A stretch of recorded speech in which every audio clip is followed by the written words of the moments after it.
Is it hard to be fresh if you don't have money, or can you still pull it off? See, when I ain't had no money, I still had sauce. See, if you don't got no sauce, then you're lost. But you can also get lost in the sauce. What's going on, everybody? Welcome back for another episode. We're back here in the garage as always, and back for by popular demand. We got Alyssa here. She's here because we are working on her car finally, right? Finally. Yeah, she's been giving me a bunch of crap lately because I have not been working on it. So today we're going to go ahead and put on her Wilwood calipers, the 4-piston calipers. We never recorded doing this when we had it in Colorado. We actually installed it before we even had the channel. So we're going to go ahead and throw these on and get them on. The only thing that's really left with the car is Bryan's going to make a downpipe for us sometime next week when the parts come in, everything that I ordered. And that's basically it. I got to put the cluster in. I got that S2000 cluster. But besides that, we just got to get the car running and then tune it, and we should be good. We're getting rid of these old 1-piston calipers. These rotors actually look pretty good. Bryan will probably use them for his whip, right? More likely. What you doing over here on your car today? I'm just trying to get the car running again, so just trying to get the factor that I always wanted to do to it, so finally can put the engine back together and send it. Little minor details.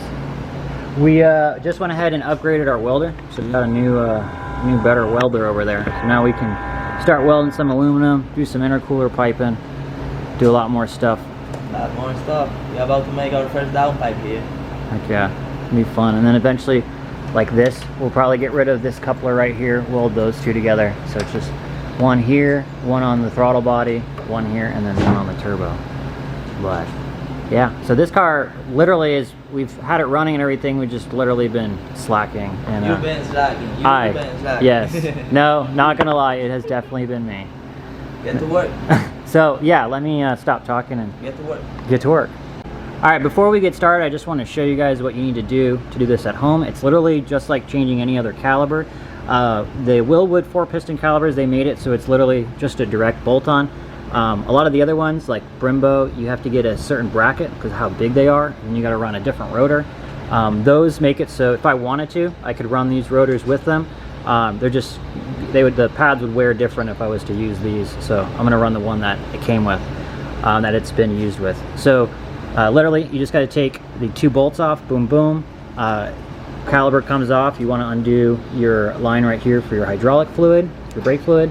Do that, and it's just going to come literally right off. The rotor, right here, you'll notice there's a little keyway right here. Take those out, and then right here you can put in a bolt, because this will be hard on there. You don't want to sit there and hit on the rotor, because if you do, you'll end up damaging it. So you can put a little screw in there, just pop it all the way down, a 12mm, just screw it all the way in, and it'll break the pressure off that it's been sitting there for however long those rotors have been there. So we're going to go ahead and get to it.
Alright, before Alyssa goes ahead and throws on the new rotors, I wanted to show you guys how to get these off if they're stuck on there.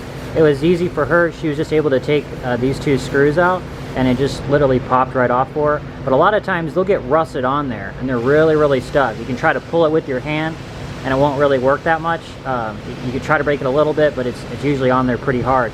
You don't want to hit it with a mallet. You don't want to hit it with a hammer for sure, because like I said before, it'll damage the rotor up real nice and good. So they put these little screw holes here. They put a tap so that way you can just run a 12 millimeter bolt through, and what this does is it just applies pressure on the back side of the rotor. You can put one here and you can put another one on the other side, and you can see once you put enough pressure on it, it'll stick through and it'll break that seal off for you. A lot of times if you do an impact, like use your wireless impact, will come out easy, or you can just use a wrench and it'll come up as well. So I just want to show you guys that trick. Really helps when you got a stuck rotor.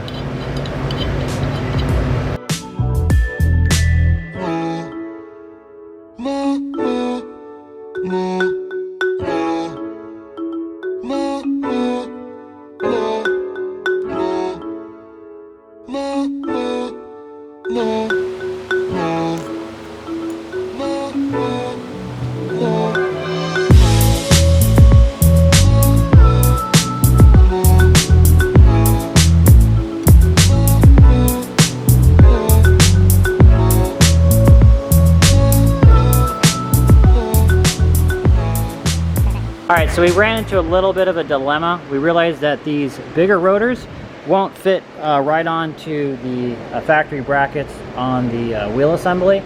We were just looking at what the size difference was. It literally is off by like probably that much. The top one will fit, and then the bottom one will literally be off by like an inch or two. And I was just trying to see the size difference, and you can clearly see that the rotors that came with the kit were a lot bigger. It worked fine on the EK. I don't know why it is for the EF. You have to run the smaller calibers, but it is what it is. It'll still work fine. These are slotted rotors. The pads will just wear a little bit different. They'll wear a little bit faster than if you were to use them with a clean surface, clean pad, so they wear together, but it'll be all right. We're gonna go ahead and have Alyssa throw these ones back on.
Dope. They look so good. Look at that. And look at that. And then go ahead and look at it again. Bam! Looks hella good. Me and Alyssa were just talking about a good old story from back in the day. So when we put these on her EK, it didn't have a passenger seatbelt, and I wanted to make sure they worked. I wasn't gonna, like, you know, put her in a car and not test it for her. So she got in the car and we were just like driving around, just making sure the brakes worked. And I came to a corner. I didn't tell her, but I locked it up, and her hand went straight onto the windshield. I'm surprised you didn't break the windshield. If I wouldn't have put my hand up, I would have ate it. Yeah, her head would have went probably through the windshield, and she got so pissed off at me that it was kind of funny how. But anyways, it's been a story forever that I told everybody I almost killed her with her good old brakes. But they do work, so they work great. Just make sure you have a seatbelt on it when you try to go lock it up, because it'll hurt you. Look at her ticket. But anyway, so she just got this side all nice and done. She's gonna go ahead and put the other side on real fast, and then we'll go ahead and bleed them, and we'll be good. So let's get to it.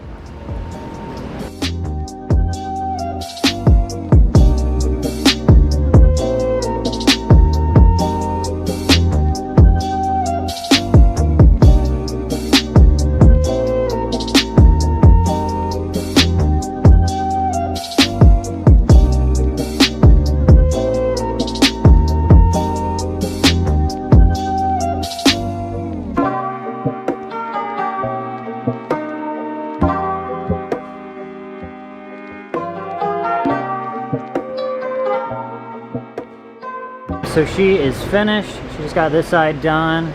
They're looking hella good. I'm gonna go now, and I'm actually gonna take the fuel pump out of the CRX.